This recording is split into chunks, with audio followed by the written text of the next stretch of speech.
I'm still working on that box for the chainsaw. I'm cutting the rabbets on it right now. I figured it'd be a good time to do a very quick video on the setup and operation of a 78, probably, I don't know what number this is, 041 Lie-Nielsen, my only Lie-Nielsen. So they're going to set up pretty much the same way. The 78, they made them for, wow, I don't know, probably 70, 80 years. They're, at least where I'm at right now, they're a dime a dozen. This one was pretty rusty. When I got it, not too bad. It doesn't have a chip right here, which is a common problem you want to watch out for if you do buy one. So I didn't know that at the time. I paid $8 for it. It came with this rod and the blade, and everything was functional. I took it home, I sanded it, I cleaned it up, I repainted it. It's the first Stanley that I restored. Later, the guy that I've mentioned in several videos, the guy with all the old antique hand planes, when I was visiting him, the only thing I did buy from him, because this stuff was expensive, was this depth stop and this fence here, and it came with the wing nut. So this I just kind of improvised. I haven't gone to the hardware store to buy a new one yet. So essentially, you can set the width of your rabbet, the depth of your rabbet if you're right-handed. I'm left-handed, so it doesn't work for me. And then underneath it is this rotating three-sided cutter. So if I'm going across the grain, it acts as a knife and severs the grain ahead of my cut. I can move it up to the very front as well if I need to. Unfortunately, this one here, that screw is stuck. Everybody made one of these. Stanley, like I said, made the 78. Sargent made one. I got this one. It took me literally 15 minutes to find it. I had no idea where I put it. So this is the Sargent version for Craftsman. There's that cutter again. Theirs is round. It's got some notches in there, and they've got that little thumb grip up front. This one, mostly complete in the box. It is missing that guide rod though. Essentially, as you can see, almost identical. The grip is slightly different, and then that cutter is a little bit different as well. But everything else, virtually identical. Like I said, this one's made by Sargent. The Sargent ones will be black. You'll still have that little tab up there. Miller's Falls made one too. I think theirs is a number 85. I don't believe I've seen any of those in person. I have seen them on eBay because I spent a lot of time on eBay this weekend. There's been very few modifications to the 78 through the years. Early 1920s, I want to believe, is when this advance came in, this lever advance. This is where you advance your blade. Great for right-handed people. Again, I'm left-handed, so my hand tends to hit that and advance the blade. The only other real modification that came along with these was in 1910, the grip transitioned to this fish scale pattern that it has now. Before that, it was a floral pattern, and this was a little bit more script-like, kind of like, no, that's a bad example, not like that. So those are the primary changes on there.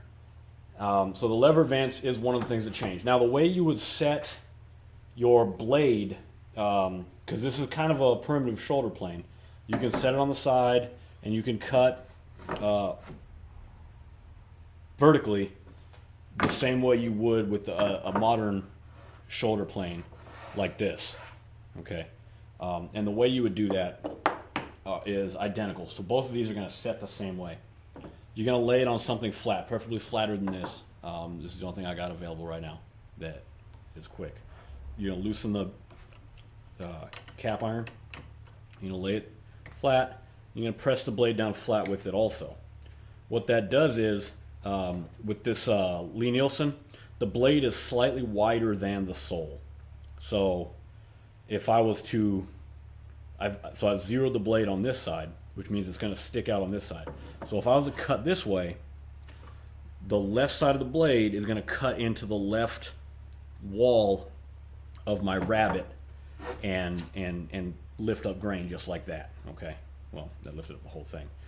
So if I wanted to cut this way with flush trim on that side, I would just lay it down on the other side, loosen the screw, press the iron. You can't see it, but I can feel movement.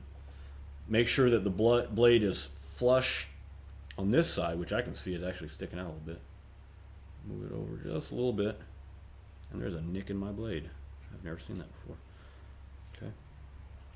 So now, pull it back a little bit. When I trim, it should not be affecting that wall. Okay, so where that comes in handy now is once I get the bottom of this rabbet done, and I want to trim up the back wall, because a lot of times what happens is you cut down and away. So I can lay this flat on the rabbet, flush that blade up, and I can trim that back wall without affecting the floor of my rabbet. This is going to be the same way. I'm going to lay it down on the side that I want flush, whether it's this side or this side. I'm going to loosen the cap adjusting screw, press down flat on that iron, tighten it up, and I'm ready to go. And as far as using it, I like to use it the same way Paul Sellers uses his plow plane, where I start at the trail end and then gradually work my way back to the far side. So I've used my marking gauge. I've cut the width of the dado to start with, which I've already started cutting on this. Sorry, it's not a rabbet, not a dado. So I've got the backside already marked out, and then I use my marking gauge to mark halfway down. Okay, I'm not sure if you can see the gauge from the marking line. Pencil that in for you. Okay, so that is my cut depth. All right, I'm going to get down as close to that as I can, which will lend into another video on using the 71, because my 71.5 is still in pieces. So that's what we're going to go for. Okay, so again, this is my advance here. Modern planes, obviously, you got the screw, just like you'd probably be familiar with pretty much any other plane. Lie-Nielsen, of course, you do have an adjustable throat. The Veritas is the same way, but I don't own one of those. Okay.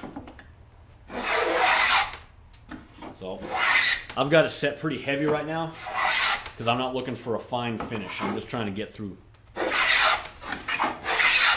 I'm making a rustic box after all.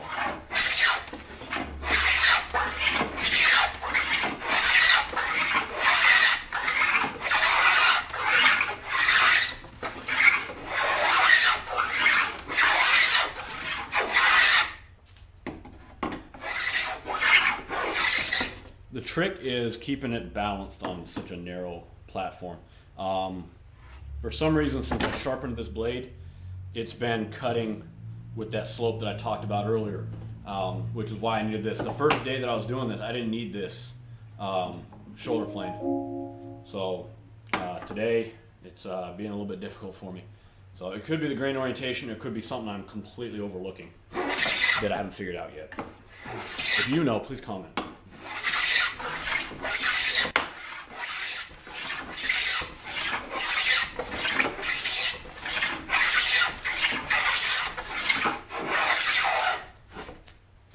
You can get pretty heavy cuts on here if you want to.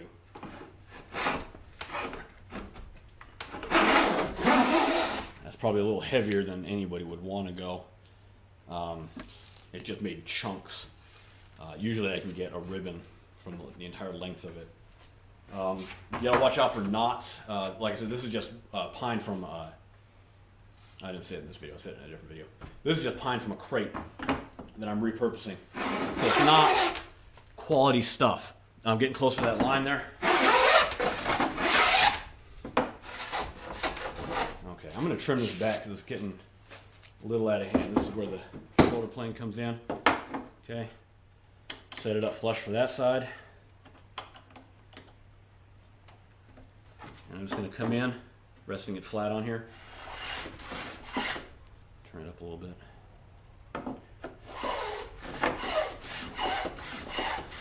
And dial it back. Just keep walking it back. I have a small one, so it plugs up easily. I don't quite have the budget to be able to afford the full-size one.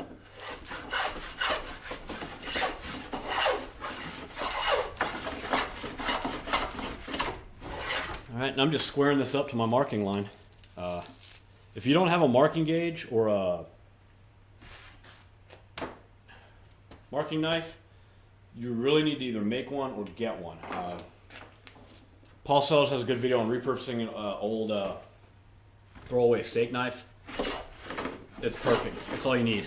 I'm going to start making some out of my spent electric joiner blades. So that'll be interesting. I should be able to get 4 out of the ones I got, at least. Okay, so that's squared up with that. I'm going to go back to this. Dial it back just a little bit. Pull it back. I had that a lot.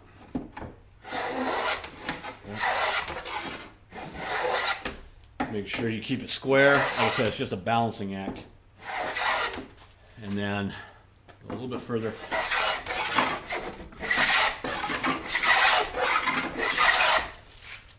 And that's where I'm gonna, okay, so I'm at the line here. I'm gonna stop here.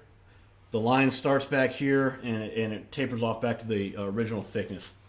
And the next part of this video, that's where my 71 is gonna come in, and I'm gonna base it off this depth. Actually, went way too far over there.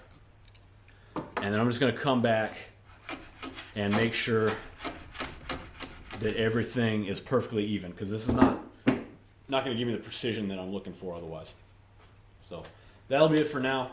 Like and subscribe. If you have any questions or comments, something I missed, please write it in there. And check us out on the Facebook page. I've got a couple samples of this over there already, and there's a lot more in progress updates over there. So thanks for watching.